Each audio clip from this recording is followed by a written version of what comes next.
Patriarcas e Profetas. Capítulo 70. O reinado de Davi. Logo que Davi se estabeleceu no trono de Israel, começou a procurar um lugar mais apropriado para a capital de seu reino. A 30 quilômetros de Hebrom foi escolhido um lugar para a futura metrópole do reino.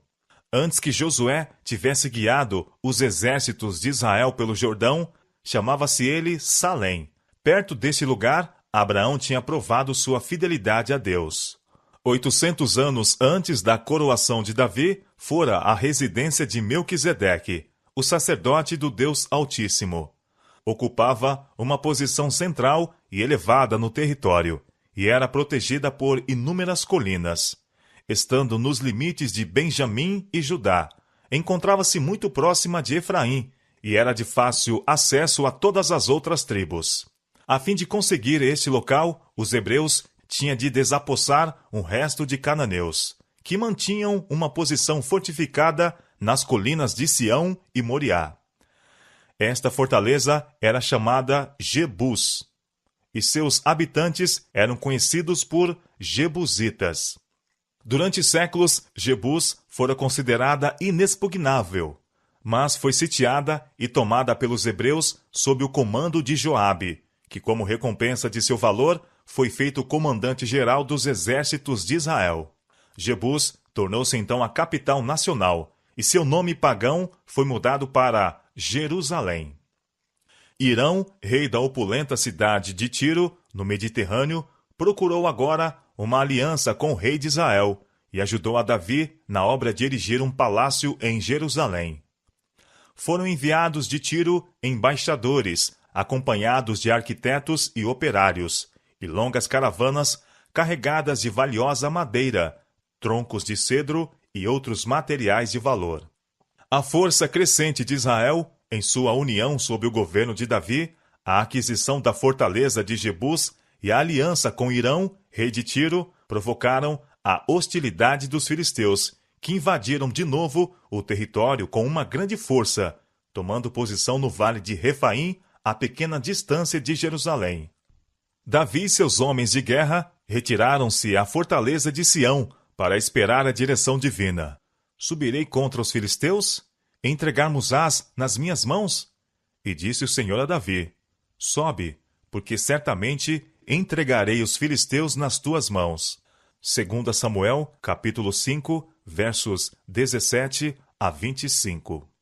Davi avançou contra o inimigo imediatamente, derrotou-os e destruiu-os, e tomou deles os deuses que tinham trazido consigo, a fim de assegurarem a vitória.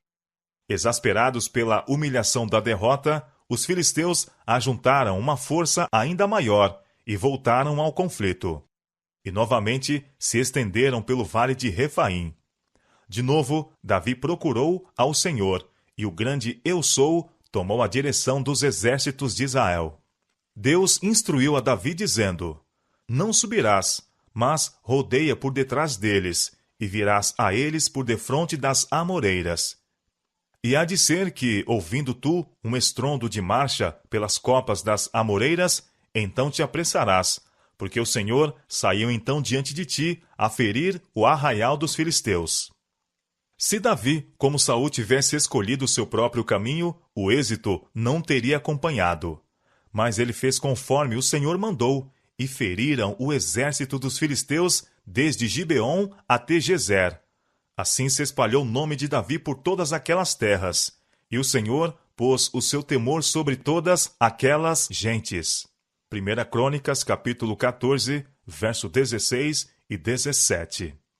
Agora que Davi estava firmemente estabelecido no trono e livre da invasão de adversários estrangeiros, volveu à realização de um acariciado propósito: trazer a arca de Deus a Jerusalém. Durante muitos anos, a arca permanecera em Kiriat Jearim, distante 13 quilômetros, mas cumpria que a capital da nação fosse honrada com o sinal da presença divina. Davi convocou 30.000 dos principais homens de Israel, pois era seu intuito tornar aquele ato um espetáculo de grande regozijo e imponente manifestação. O povo correspondeu alegremente ao convite. O sumo sacerdote, juntamente com seus irmãos no ofício sagrado, e os príncipes e homens principais das tribos, reuniram-se em Kiriat Jearim. Davi estava radiante de santo zelo. A arca foi trazida da casa de Abinadab e colocada em um carro novo, puxado por bois, enquanto 2 dos filhos de Abinadab a acompanhavam. Os homens de Israel iam em seguimento, com exultantes aclamações e com cânticos de regozijo, unindo-se melodiosamente uma multidão de vozes com som de instrumentos músicos. Davi e toda a casa de Israel alegravam-se perante o Senhor, com harpas e com saltérios, e com tamboris, e com pandeiros, e com símbolos. Fazia-se muito tempo que Israel não via uma cena de triunfo como aquela. Com alegria solene, o vasto cortejo serpeava por entre as colinas e vales em direção à santa cidade. Mas, chegando à eira de Nacon, estendeu Uzá a mão à arca de Deus, e teve a mão nela, porque os bois a deixavam pender. Então a ira do Senhor se acendeu contra Uzá, e Deus o feriu ali por esta imprudência, e morreu ali junto à arca de Deus. Um súbito terror caiu sobre a multidão jubilosa. Davi ficou espantado e grandemente alarmado, e intimamente pôs em dúvida a justiça de Deus. Ele estivera procurando honrar a arca como símbolo da presença divina. Porque, pois, havia sido aquele terrível juízo para mudar a ocasião de alegria em dor e lamentação? Entendendo que não seria de bom aviso ter a arca perto de si, resolveu Davi deixá-la ficar onde estava. Foi encontrado perto para ela um lugar na casa de Obed-edom, o geteu.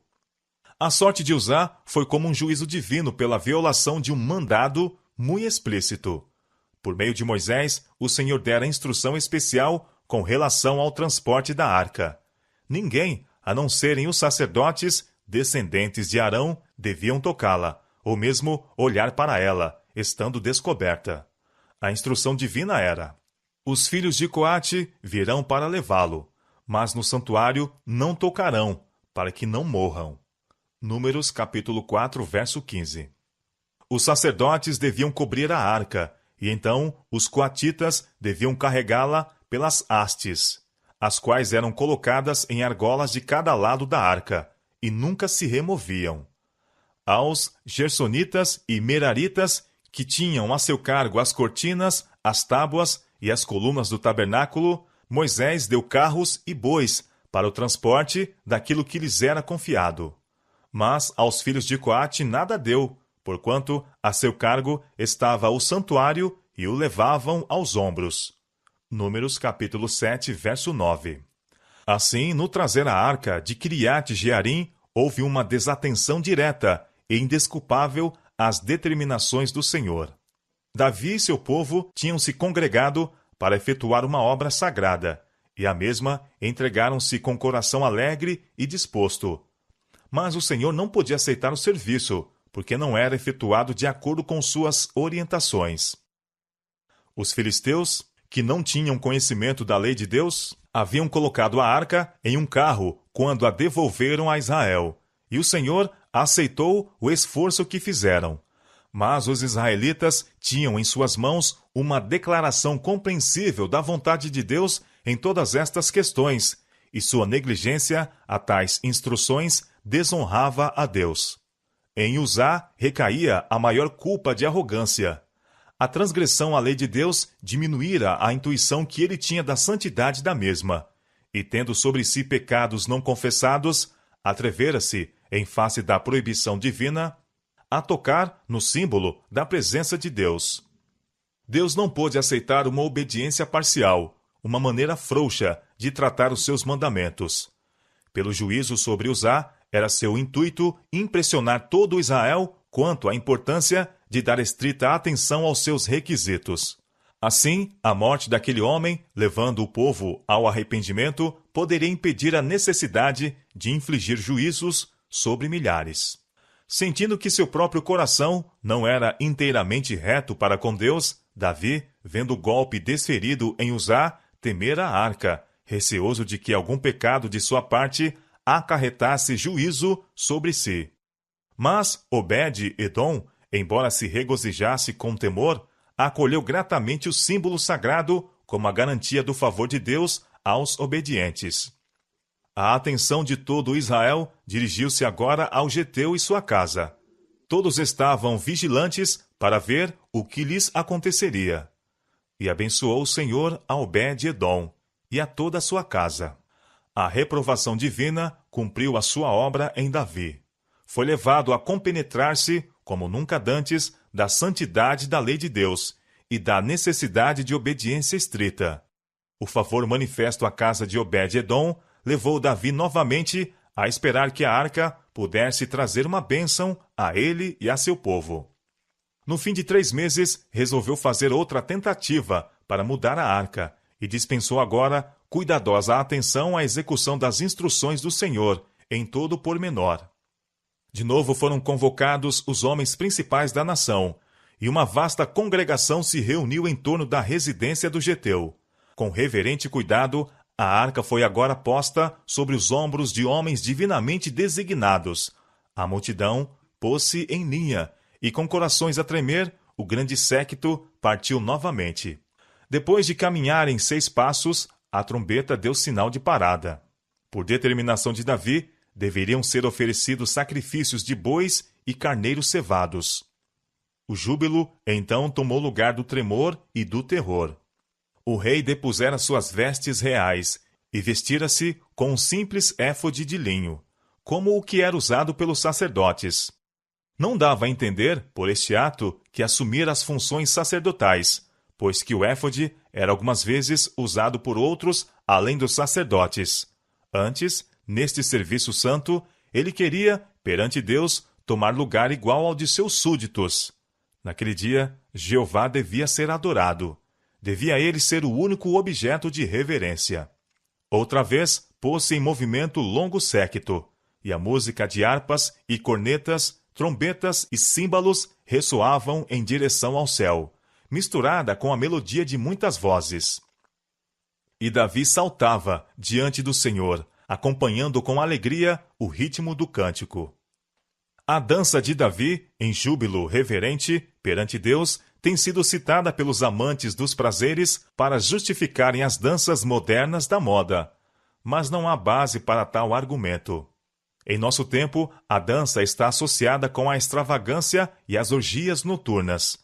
A saúde e a moral são sacrificadas ao prazer. Para os que frequentam os bailes, Deus não é objeto de meditação e reverência. Sentir-se-ia estarem a oração e o cântico de louvor deslocados na assembleia deles. Esta prova deve ser decisiva. Diversões que tendem a enfraquecer o amor pelas coisas sagradas e diminuir nossa alegria no serviço de Deus não devem ser procuradas por cristãos. A música e dança, em jubiloso louvor a Deus, por ocasião da mudança da arca, não tinham a mais pálida semelhança com a dissipação da dança moderna. A primeira tendia à lembrança de Deus e exaltava seu santo nome. A última é um ardil de Satanás para fazer os homens se esquecerem de Deus e o desonrarem. O triunfal cortejo aproximou-se da capital, acompanhando o símbolo sagrado de seu rei invisível. Então, uma explosão de cânticos exigiu dos guardas, sobre os muros, que as portas da santa cidade se abrissem amplamente. Levantai, ó portas, as vossas cabeças. Levantai-vos, ó entradas eternas, e entrará o Rei da Glória. Um grupo de cantores e instrumentistas respondeu: Quem é este Rei da Glória? Do outro grupo veio a resposta: O Senhor, forte e poderoso, o Senhor, poderoso na guerra. Então centenas de vozes, unindo-se, avolumaram o coro triunfal. Levantai, ó portas, as vossas cabeças. Levantai-vos, ó entradas eternas, e entrará o Rei da Glória. De novo se ouve a alegre interrogação: Quem é este Rei da Glória? E a voz daquela grande multidão, como o som de muitas águas, foi ouvida em arrebatadora resposta: O Senhor dos Exércitos, Ele é o Rei da Glória. Salmo, capítulo 24, versos 7 a 10.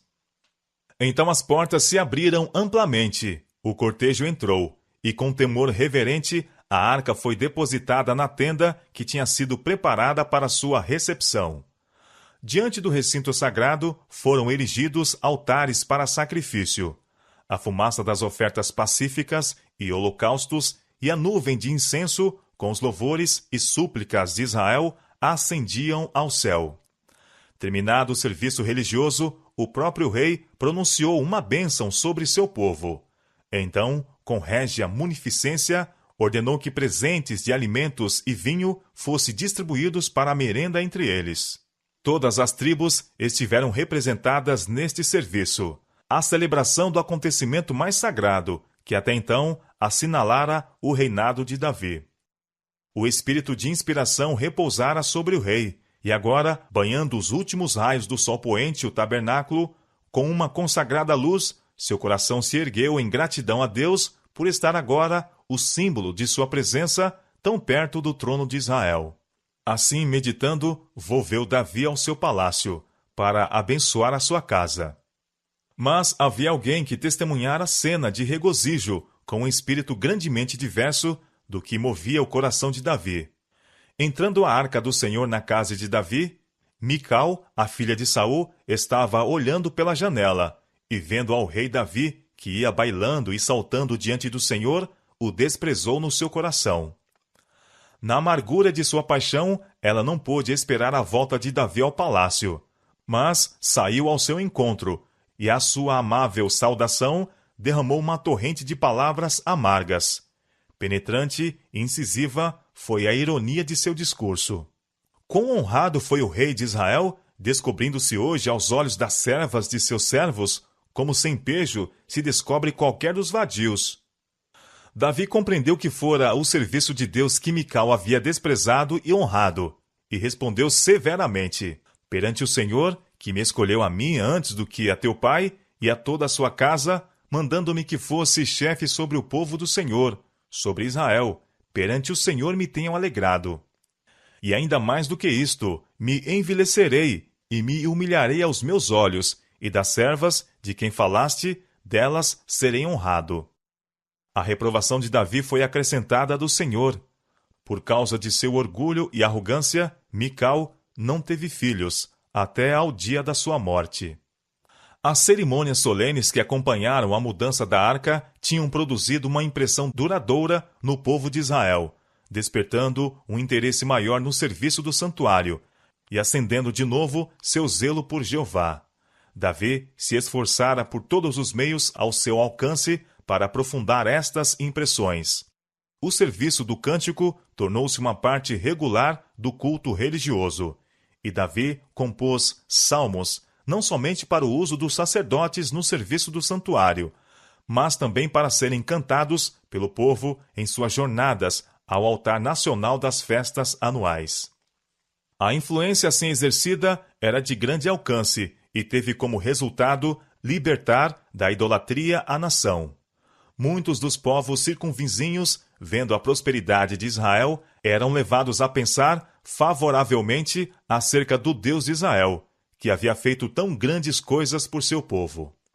O tabernáculo construído por Moisés, juntamente com tudo que se relacionava com o serviço do santuário, com exceção da arca, ainda se encontrava em Gibeá.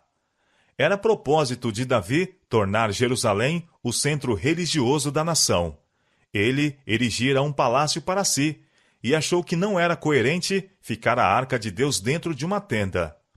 Resolveu construir para ela um templo de tal magnificência que exprimisse a apreciação de Israel, a honra conferida à nação pela contínua presença de Jeová, seu rei. Comunicando seu propósito ao profeta Natã, recebeu a animadora resposta: vai e faze tudo quanto está no teu coração, porque o Senhor é contigo. Mas naquela mesma noite, a palavra do Senhor veio a Natã, dando-lhe uma mensagem para o rei. Davi foi privado do privilégio de construir uma arca para Deus, mas concedeu-se-lhe a certeza do favor divino, a ele, à sua posteridade e ao reino de Israel. Assim diz o Senhor dos Exércitos: eu te tomei da malhada, de detrás das ovelhas, para que fosse chefe sobre meu povo, sobre Israel.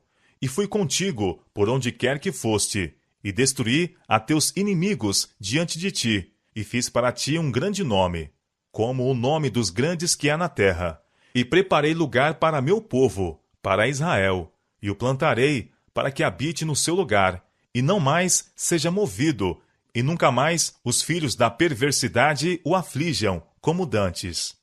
Tendo Davi desejado construir uma casa para Deus, foi feita a promessa: o Senhor te fez saber que o Senhor te fará casa.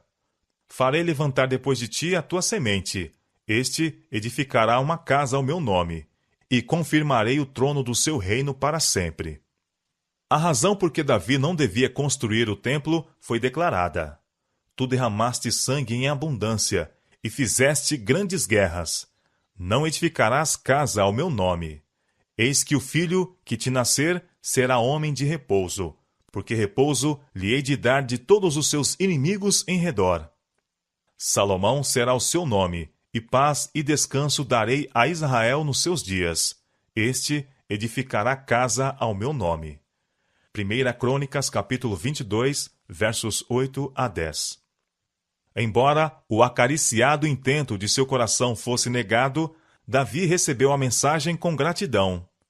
Quem sou eu, Senhor Jeová? Exclamou ele. E qual é a minha casa que me trouxeste até aqui?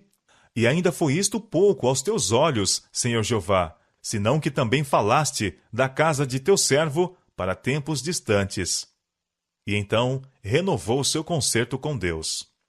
Davi sabia que seria uma honra a seu nome e traria glória ao seu governo realizar a obra que em seu coração se tinha proposto fazer, mas estava disposto a submeter sua vontade à vontade de Deus. A grata resignação assim manifesta raro se vê, mesmo entre cristãos. Quantas vezes aqueles que têm passado pela força da varonilidade apegam-se à esperança de realizar alguma obra em que põem seu coração, mas que não estão em condições de efetuar. A providência de Deus pode falar-lhes, como fez o seu profeta Davi, declarando que a obra que desejam tanto não lhes é confiada.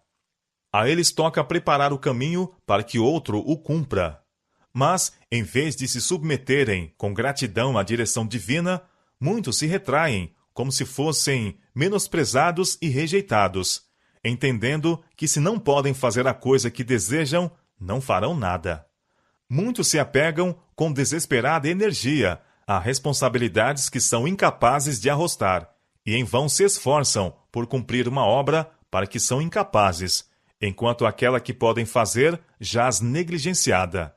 E por causa desta falta de cooperação de sua parte, o trabalho maior é impedido ou frustrado. Davi, em seu concerto com Jonatas, prometera que quando ele tivesse descanso de seus inimigos, mostraria benignidade à casa de Saul. Em sua prosperidade, lembrando-se deste concerto, indagou o rei: há ainda alguém que ficasse da casa de Saul, para que lhe faça bem por amor de Jonatas? Falaram-lhe acerca de um filho de Jonatas, Mefibosete, que tinha sido coxo desde a infância. Por ocasião da derrota de Saul pelos filisteus em Jezreel, a ama desta criança, tentando fugir com ela, deixara cair, tornando-a, assim, um aleijado para toda a vida. Davi mandou chamar agora o jovem à corte, e o recebeu com grande bondade. As posses particulares de Saul foram-lhe restituídas para a manutenção de sua vida. Mas o filho de Jonatas deveria ser hóspede constante do rei, sentando-se diariamente à mesa real. Por meio de boatos, por parte dos inimigos de Davi, Mefibosete fora levado a acalentar forte preconceito contra ele como um usurpador. Mas a recepção generosa e cortês do monarca a ele e sua contínua bondade conquistaram o coração do moço. Ele se afeiçoou grandemente a Davi, e como seu pai Jonatas, sentiu que seu interesse era o mesmo do rei que Deus escolhera. Depois do estabelecimento de Davi no trono de Israel, a nação gozou de um longo período de paz. Os povos circunvizinhos, vendo a força e unidade do reino, logo acharam prudentes desistir de francas hostilidades. E Davi, ocupado com a organização e levantamento de seu reino, absteve-se de guerra agressiva. Entretanto, fez afinal guerra aos velhos inimigos de Israel, aos filisteus e aos moabitas, e conseguiu vencer a uns e outros, e torná-los tributários. Formou-se então contra o reino de Davi uma vasta coligação das nações circunjacentes, da qual resultaram as maiores guerras e vitórias de seu reinado, e o maior acréscimo ao seu poderio. Esta aliança hostil, que realmente nasceu da inveja do poder crescente de Davi, não foi absolutamente provocada por ele. As circunstâncias que determinaram sua formação foram estas. Foram recebidas em Jerusalém notícias anunciando a morte de Naás, rei dos Amonitas, monarca este que mostrara bondade para com Davi, quando este fugia da ira de Saul. Agora, desejando exprimir sua grata apreciação pelo favor que lhe fora mostrado em sua situação angustiosa, Davi enviou embaixadores com uma mensagem de simpatia a Anum, filho e sucessor do rei Amonita. Usarei de beneficência com Anum, filho de Naás, como seu pai usou de beneficência comigo, disse Davi. Mas seu ato de cortesia foi mal interpretado. Os amonitas odiavam o Deus verdadeiro e eram atrozes inimigos de Israel. A bondade aparente de Naás a Davi fora motivada inteiramente pela hostilidade para com Saul como rei de Israel. A mensagem de Davi foi mal interpretada pelos conselheiros de Anum. Disseram a seu senhor Anum: porventura honra Davi a teu pai aos teus olhos, porque te enviou consoladores? Porventura não te enviou Davi os seus servos para reconhecerem esta cidade e para espiá-la e para transtorná-la? Foi por sugestão a seus conselheiros que Naás, meio século antes, fora levado a formular a cruel condição exigida do povo de Jabes-Gileade, quando, sitiado pelos amonitas, solicitara um concerto de paz. Naás reclamara o privilégio de arrancar de todos o olho direito. Os amonitas ainda se lembravam vividamente de como o rei de Israel transtornara seu cruel desígnio e livrara o povo que eles teriam humilhado e mutilado. O mesmo ódio a Israel ainda os movia. Não podiam conceber o espírito generoso que havia inspirado a mensagem de Davi. Quando Satanás domina a mente dos homens, ele excita a inveja e a suspeita que levarão a mal mesmo as melhores intenções. Dando ouvido a seus conselheiros, Anum considerou os mensageiros de Davi como espias e os cumulou de escárnio e insulto. Aos amonitas foram permitidos executar os seus maus propósitos de coração, sem serem restringidos nisto, a fim de que pudesse revelar-se a Davi o seu verdadeiro caráter. Não era da vontade de Deus que Israel entrasse em aliança com esse traidor povo gentil. Nos antigos tempos, como hoje, as funções de embaixador eram consideradas sagradas. Pela lei universal das nações, asseguravam proteção contra violência ou insulto pessoal. Achando-se o embaixador como representante de seu soberano, qualquer ato indigno que se lhe fizesse exigia imediata desforra. Os amonitas, sabendo que um insulto dirigido a Israel certamente seria vingado, fizeram preparativos para a guerra. Vendo, pois, os filhos de Amon que se tinham feito odiosos para com Davi, então enviou Anum e os filhos de Amon 1.000 talentos de prata para alugarem para si carros e cavaleiros de Mesopotâmia, e da Síria, e de Maca, e de Zobá. E alugaram para si 32.000 carros.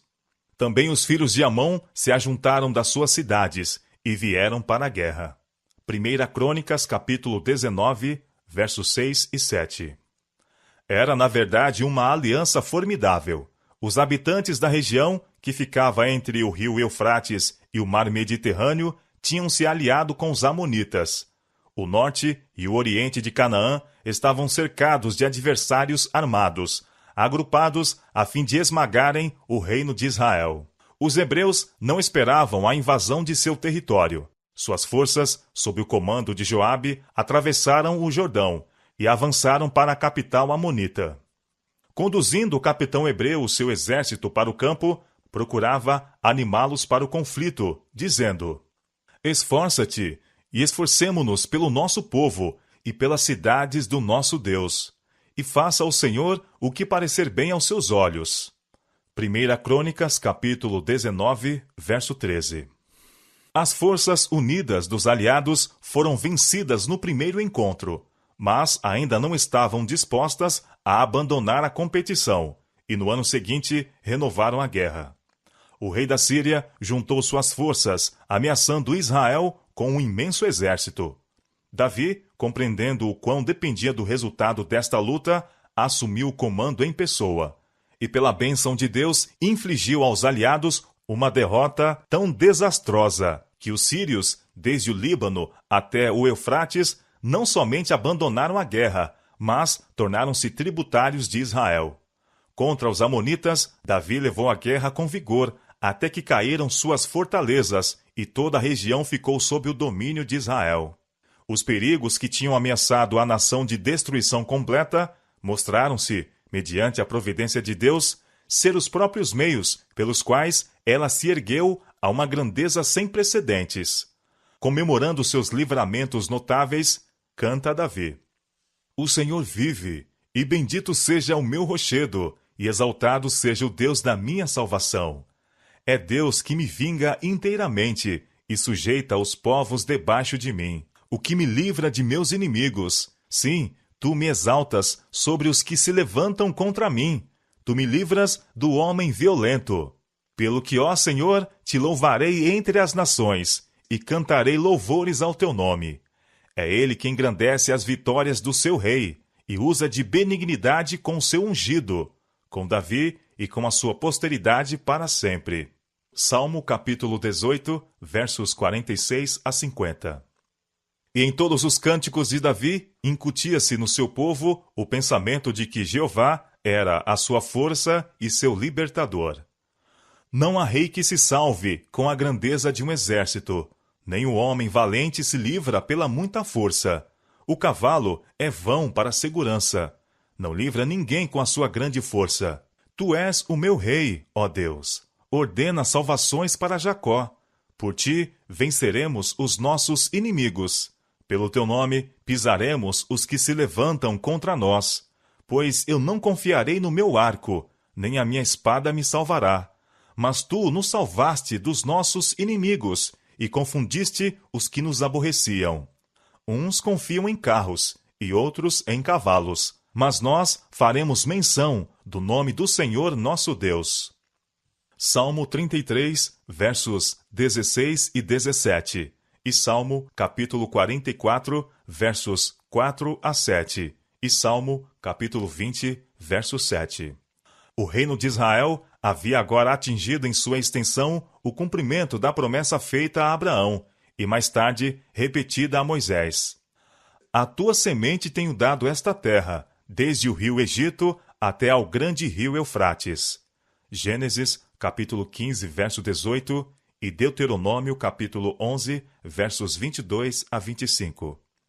Israel se tornara uma poderosa nação, respeitada e temida pelos povos circunvizinhos.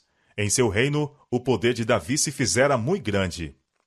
Ele se impunha às afeições e submissão de seu povo, como em todos os tempos, poucos soberanos puderam fazer.